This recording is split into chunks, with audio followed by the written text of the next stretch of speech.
Et si la clé pour tout comprendre n'était pas une idée compliquée, mais un sentiment? Aujourd'hui, on va explorer un concept à la fois simple et absolument vertigineux, le secret de la joie.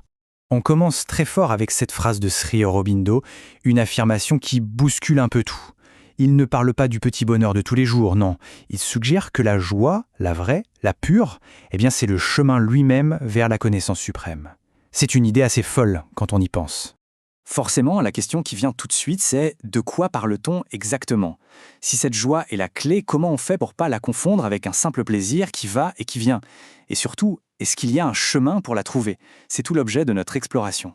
Alors, pour comprendre cette joie, il faut d'abord prendre un peu de hauteur, voir les choses de beaucoup plus loin. On commence par une perspective carrément cosmique. D'après Sri Aurobindo, l'univers n'est pas un accident, il est né d'un acte de pure joie. Imaginez un instant une conscience unique qui, pour le simple plaisir d'être, de jouer, de se découvrir, décide de se multiplier en une infinité de formes. C'est un peu comme un artiste qui explore toutes les facettes de son art, juste pour la beauté du geste. Bon, d'accord. Si à l'origine tout est une grande symphonie joyeuse, pourquoi est-ce que notre expérience humaine, elle est si souvent remplie de frustration et de peine? C'est là qu'on doit faire une distinction hyper importante entre le plaisir et la joie. La plupart du temps, on court après quoi? Le plaisir. Le plaisir qui vient quand on satisfait un désir. Le problème, c'est que, par définition, ce plaisir est fugace, il est incertain et bien souvent, il nous laisse un petit goût amer, un sentiment d'inachevé.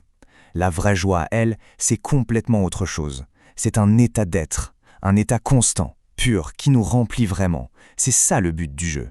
Alors, comment on passe de cette quête sans fin du plaisir à la découverte de la joie?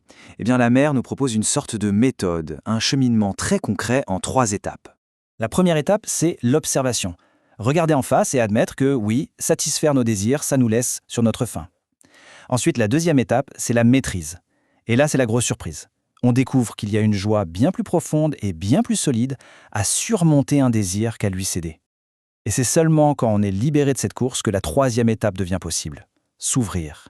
S'ouvrir à cette source de joie, mais pas pour lui demander quelque chose, juste pour recevoir. Et le premier signe qu'on est sur la bonne voie, ce n'est pas un grand feu d'artifice. C'est beaucoup plus subtil. C'est une chaleur, une sensation intime, une sorte de rayonnement qui naît dans le cœur. C'est le petit signal qui nous dit « ça y est, la vraie joie approche ». Et ça nous amène à la nature même de cette fameuse joie. En fait, ce n'est pas quelque chose qu'on fabrique ou qu'on obtient. C'est un état fondamental de l'existence qu'on finit par découvrir. Le plus fou dans tout ça, c'est que cette joie, elle n'est pas cachée au sommet d'une montagne. Elle est déjà là, partout. C'est une vibration subtile qu'on peut sentir dans une plante, dans le regard d'un animal, et même dans le silence d'un objet qu'on utilise tous les jours. Ce n'est pas un but à atteindre, c'est une réalité à percevoir. Et quand on commence à percevoir ça, le monde change complètement de visage. Les choses ne sont plus juste des objets inertes. C'est comme si tout se mettait à chanter sa propre joie d'exister. On entre en communion avec la raison d'être de l'univers. Le point vraiment crucial à comprendre, c'est ça. Cette joie, ce n'est pas une émotion comme être content ou gai. Ce n'est pas non plus le résultat d'une réflexion intellectuelle.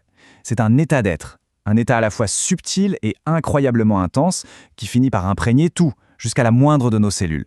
Pour nous aider à imaginer cette expérience ultime, cette conscience unifiée et joyeuse, Sri Aurobindo utilise une métaphore qui est juste magnifique, celle du rayon de miel.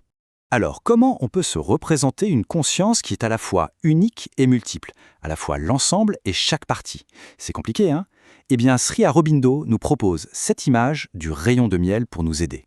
Allons-y, décortiquons-la ensemble. D'abord, imaginez le rayon de miel dans sa totalité. C'est la conscience divine, le grand tout. Et cette conscience, elle n'est pas statique. Elle peut faire l'expérience d'elle-même. Elle peut, en quelque sorte, goûter sa propre saveur, sa propre joie d'exister. Mais ce n'est pas tout. Tout en étant consciente de son ensemble, cette conscience totale peut aussi se concentrer sur chaque goutte de miel qui la constitue. Elle peut faire l'expérience de chaque petite partie, de chaque individualité, sans jamais perdre la conscience du tout. Allez, on change de perspective. Maintenant, on se place du point de vue d'une seule, unique goutte de miel. Cette goutte, elle symbolise une conscience individuelle, comme la nôtre. Elle aussi, elle peut faire l'expérience de sa propre saveur, de son existence unique. Mais elle n'est pas seule, coupée du reste. Non, depuis son propre point de vue, cette petite goutte a la capacité de goûter la saveur de toutes les autres gouttes autour d'elle, de faire l'expérience de toutes les autres consciences. Et là, attention, c'est le moment le plus incroyable de la métaphore. Depuis sa perspective de simple petite goutte, elle peut faire l'expérience de la totalité du rayon de miel, comme si c'était elle-même. La partie contient le tout. L'individu contient l'universel. C'est la vision d'une unité parfaite, où tout est lié dans une joie qui est partagée par tous.